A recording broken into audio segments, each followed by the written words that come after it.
who won the Sixers-Suns trade? Now that the dust is settled, Kevin Pelton will answer that question for us. We'll also get his thoughts on how the draft affected free agency, which begins coming up next week. And he joins us now on the Boardwalk Honda Hotline here on 97.3 ESPN. The Sixers get Zaire Smith and a future first-round pick, which is Miami's, in 2021. The Suns will get Villanova's Mikal Bridges. It seems, Kevin, that the Sixers were okay taking Bridges, and then the Suns came calling. Do you like the move that Brett Brown and I guess this team of GMs was able to pull off on draft night? I do, and it's particularly impressive with Brett Brown as a head coach in that kind of leadership position to see them take such a long-term view, getting a pick that's 3 years down the road, but stands the potential to be very valuable. I mean, particularly, clearly they evaluated those two guys as relatively similar prospects, liked Bridges a little bit more, and that's why they went ahead and took him at number 10. And then when Phoenix was interested and willing to give up both 16 and give them the chance to get Zaire Smith, and then also that future unprotected pick from Miami, I'm kind of stunned that the Suns were willing to make that trade. We see almost no unprotected picks get traded anymore, and obviously it's not their pick, so it's not the same kind of downside as if you become a bad team and lose your own pick. But still, it's very rare to see that. So I think kudos to the Sixers and Brett Brown for jumping on that opportunity. How did you rate Bridges and Smith? Brown said they were 1A and 1B. Were they that close for you?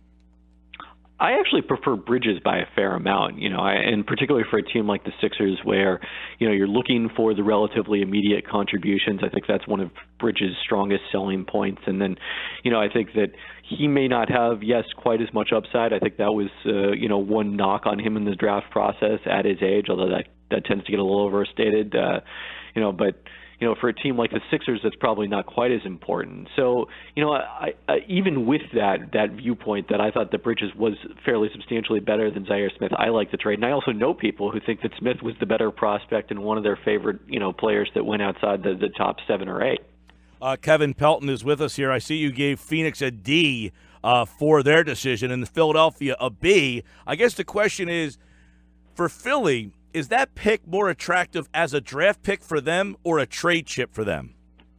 Well, I think that all very much depends on who they can get with it. I mean, the one short-term aspect of this is you look at the Kawhi Leonard trade.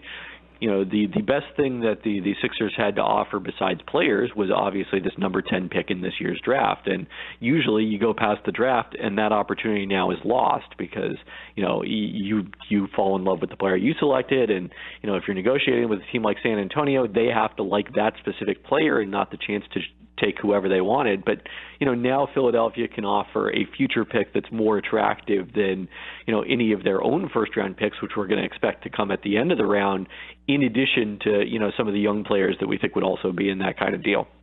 Kevin, there's some reports that the Sixers were willing to trade Markelle Fultz on draft night. And you know Fultz pretty well. I mean, you were around him a lot when he was at Washington. That's where your home base is. And there's some reports from his shooting coach that he has the yips, one of the most documented cases of the yips. I mean, if you're Philadelphia right now, are you trying to move Markelle Fultz, or you want to see him in an NBA season for yourself?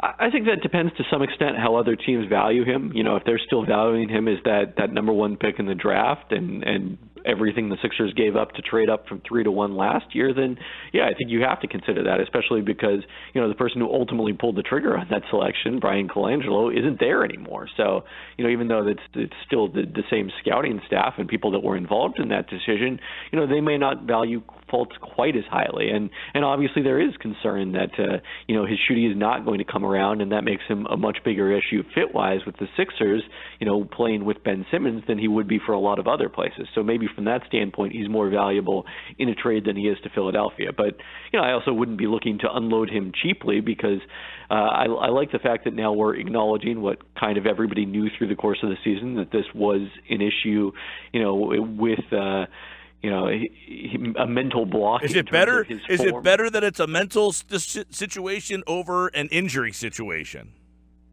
it's better if it's actually a mental situation to acknowledge that that's the case and we need to work through it. And, now you can't address the problem if you don't acknowledge that it exists. Kevin Pelton is with us. And as we said, you've covered Markelle a lot. I mean, is this just a strange, obviously it's a strange situation, but are you surprised that it's gotten this far? And do you see him getting back to be the player that many people projected him to be?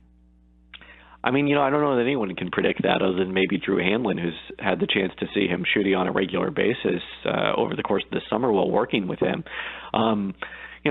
I think he needs at least to be confident in shooting his jumper to become a quality NBA player. And, if that does happen, then all the same skills that caused the Sixers to trade up last year and, made him the number one prospect, all of those are still there. Nothing has changed in that regard. So, I'm reasonably optimistic about his future.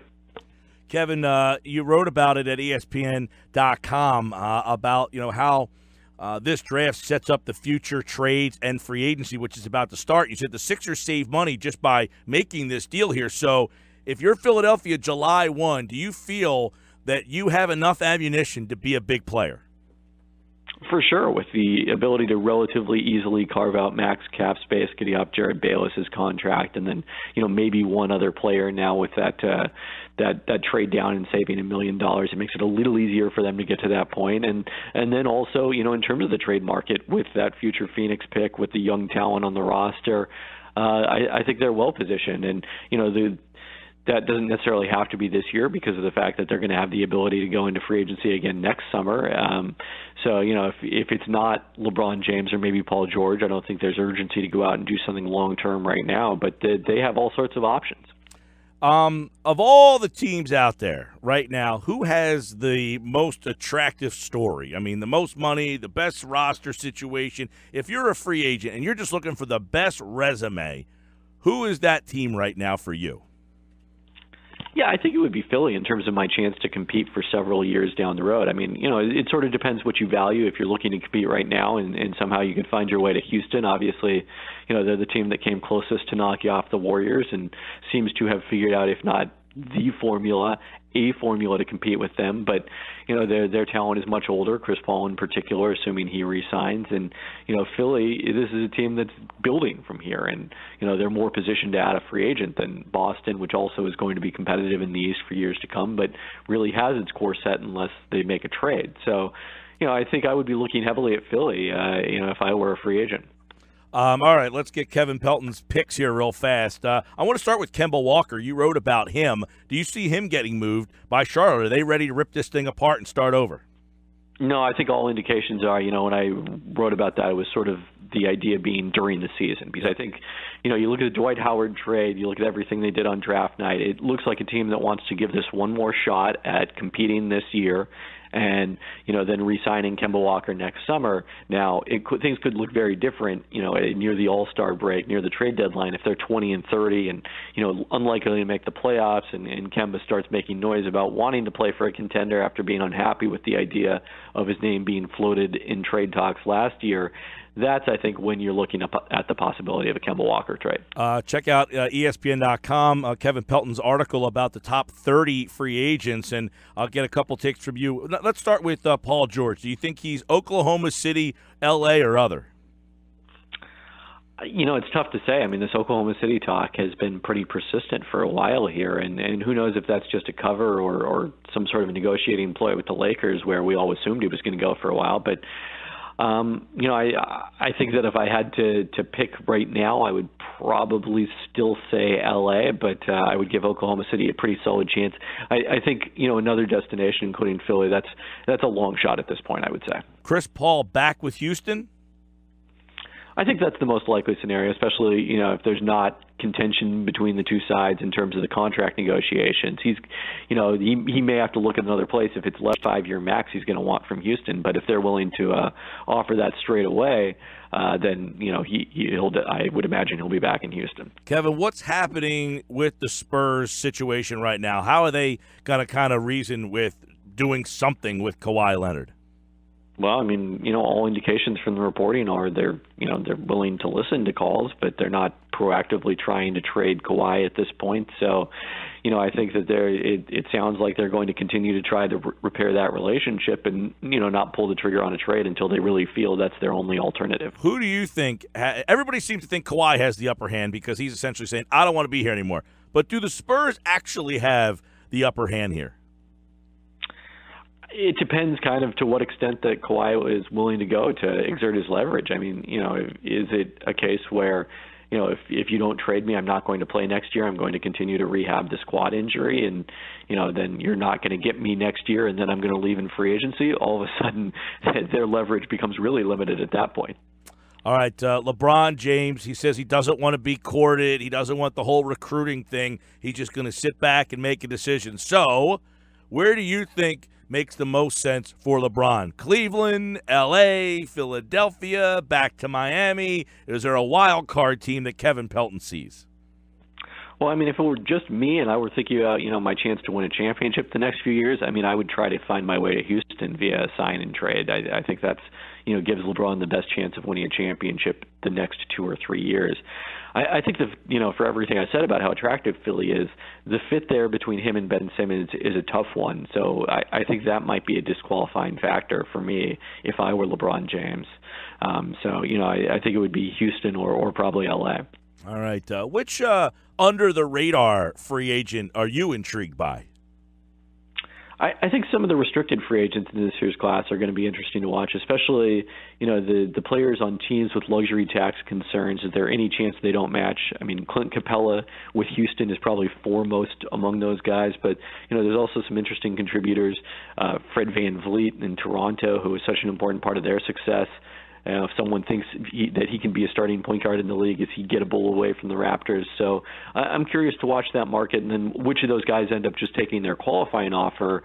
I think a real good chance of that with Marcus Smart, Yusuf Nurkic, a couple guys like that who think that they're more valuable than the market is going to value them this year, and they'll take their chances again in 2019. Hey, Kevin, do you think that a team like Toronto tries to start over or add to what they have? I mean, it's a tough spot for them to add to what they have, but do you think we see one of those guys, Lowry or DeRozan, moved?